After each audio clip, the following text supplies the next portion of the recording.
ধৰক আপোনালোকে চাই আছে মোৰ মোবাইলটো সৰু হৈ গৈছে ঠিক আছে আৰু মই এক হাতেৰে এটো চলাই আছো সো এটো সব মই WhatsAppত চ্যাটিং কৰিম কোনো ধৰণৰ প্ৰবলেম নহয় এত পুৰা এক হাতেৰে মই চলাই আছো সো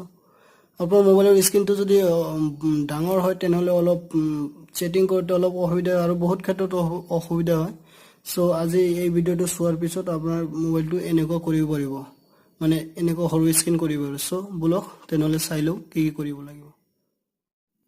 দৰকাৰ আপোনাৰ ডাঙৰ মোবাইলটো সৰু কৰিবৰ কাৰণে আপোনাৰ প্ৰথমে যাব লাগিব আপোনাৰ মোবাইলৰ যেটো সেটিং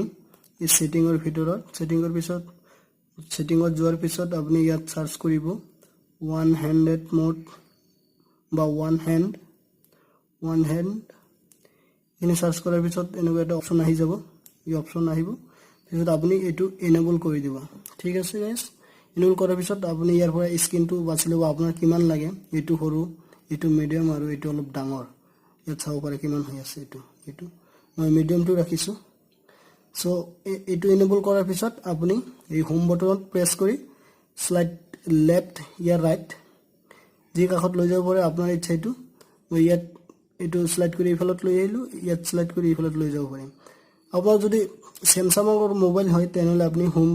বটনত তিনিবাৰ প্ৰেছ কৰিব পিছত আপোনাৰ এই অপচনটো অন হৈ যাব ঠিক আছে দৰ্শক আশা কৰিছো ভিডিওটো ভাল লাগিলে ভিডিওটো লাইক কৰিব কমেন্ট কৰিব আপুনি আমাৰ চেনেলত পুৰণ হলে বহুত বহুত ধন্যবাদ আৰু নতুন হলে